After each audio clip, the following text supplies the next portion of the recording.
Hello and welcome. ये units and dimensions का advance level का लेक्चर है। इसमें हम कुछ एप्लीकेशंस डिस्कस करेंगे। उम्मीद है कि आपने बिगिनर और इंटरमीडिएट लेवल के लेक्चर्स को देख लिया है और उसके अब एप्लीकेशन सवालों में कैसे होते हैं ये इस एडवांस लेक्चर का डिस्क्रिप्शन है। तो सबसे पहला सवाल हम एक्सप्लेन करेंगे सिग्निफिकेंट फिगर से। सवाल आपके सामने आने वाला है। पहले एक एनालॉजी देंगे फिर सवाल को डिस्कस करेंगे। सवाल है solve with regards to significant figures 0.996 into 3.54 divided by 1.638।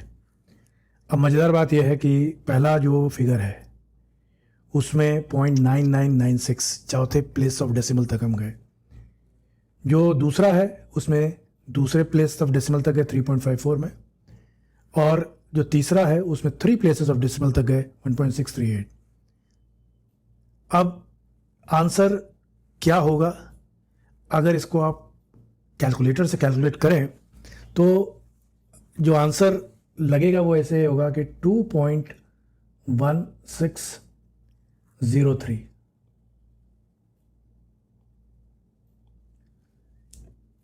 Question ये है कि क्या ये सही आंसर है? आंसर है नहीं, ऐसा नहीं है, ये सही नहीं है। इसको समझने के लिए थोड़ा हम एक एग्जाम्पल लेते हैं।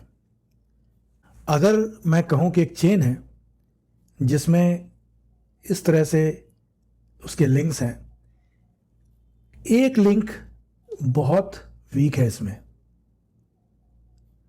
और बाकी लिंक्स बहुत स्ट्रांग हैं,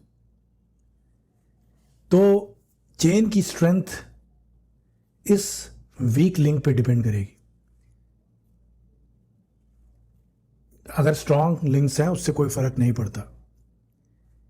सिमिलरली इस सवाल में आपने देखा एक फिगर 4 डिजिट डेसिमल प्लेसेस तक थी, मतलब वो काफ़ी एक्यूरेट थी।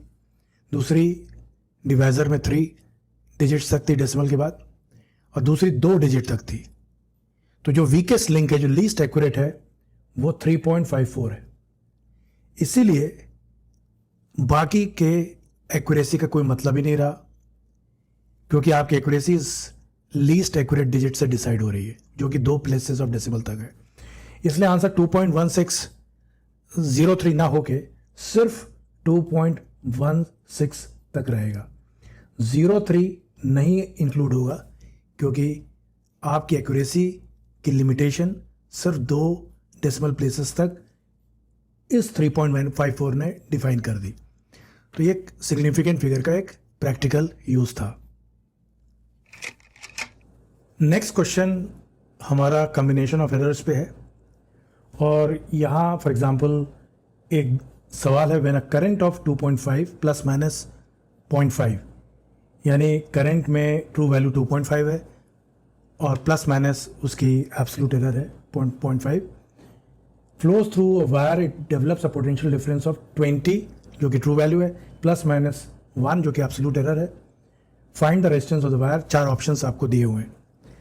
अब ये कॉम्बिनेशन ऑफ एरर के एक्सप्रेशन से सॉल्व होने वाला है, और R is equal to V upon I Ohm law से हम जानते हैं।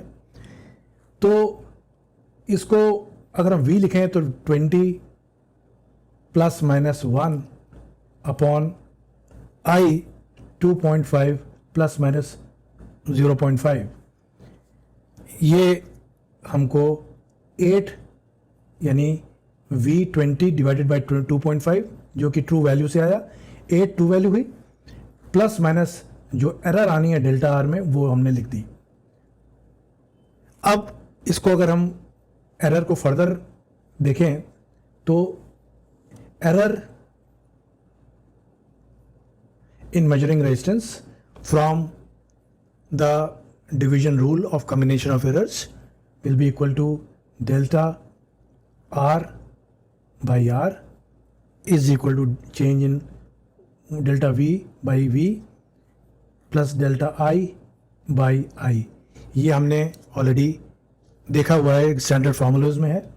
This is equal to 1, delta V 1 है, ऑलरेडी गिवन है, 1/, true value of V 20 plus absolute error in I which is 0.5 upon true value 2.5।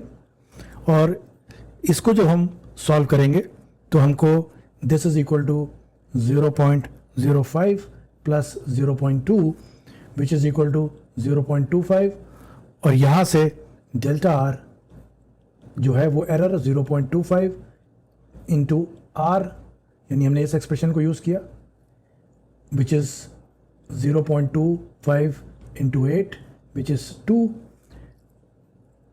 And therefore R is 8 plus minus 2 ohms.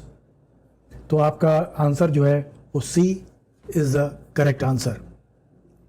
अगला question dimensional analysis पे है, और ये question में हमको दिया हुआ है कि velocity, force and time are taken to be fundamental quantities, find the dimensional formula for mass. अब यहाँ पे हमें मास का, अगर ये हमने फंडामेंटल क्वांटिटी ले ली वेलोसिटी, फोर्स एंड टाइम, यानी मास हमारा डिपेंडेंट है, यानी फंक्शन है वेलोसिटी, फोर्स और टाइम का, ये हमको गिवन है। तो हम लिख सकते हैं कि मास इज इक्वल टू कोई constant k times velocity to the power x, force to the power y and time to the power z। तो डायमेंशनल एनालिसिस के हिसाब से mass on the left side will be equal to k times velocity की dimensions length t⁻⁻1 होती हैं, आप निकाल सकते हो, this to the power x, और फोर्स की डायमेंशंस ml t⁻⁻2 होती हैं, उसकी पावर y है, और t तो खैर t ही रहेगा, z। और जब हम इसको ओपन करेंगे तो this will be k times, अगर रीअरेंज करो, m to the power y,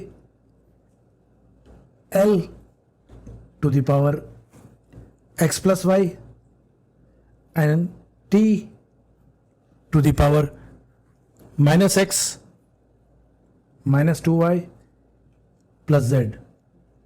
अब मज़ेदार बात यह है कि लेफ्ट साइड में सिर्फ m की पावर है, बाकी l की पावर नहीं है, l की पावर 0 है, t की पावर भी 0 है।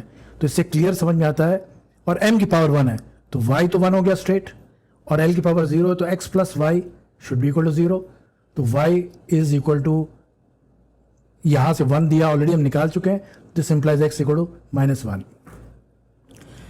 और इसी को अगर हम तीसरे क्वेश्चन में रख दें, t की पावर यानी -x -2y plus z is equal to 0 में रखें तो z की वैल्यू 1 आती है। अब इसको जब सब्स्टिट्यूट करोगे तो m will be represented as k v -1 f to the power 1 and t to the power 1. So the correct answer therefore is B. So ये कुछ एग्जाम्पल्स मैंने लिए जो एक्सप्लेन करने के लिए थे डायमेंशनल और यूनिट और सिग्निफिकेंट फिगर्स के प्रॉब्लम सॉल्व कैसे होते हैं। आगे भी कुछ सवाल ऐड करता रहूँगा। चैनल को सब्सक्राइब करें, लाइक करें, शेयर करें। आपके कमेंट्स को देख के हम डिसाइड करेंगे कि हमें और प्रॉब्लम्स देनी है तो किस तरह की प्रॉब्लम देनी है। तो ज़रूर अपने सुझाव लिखें। Thank you so much.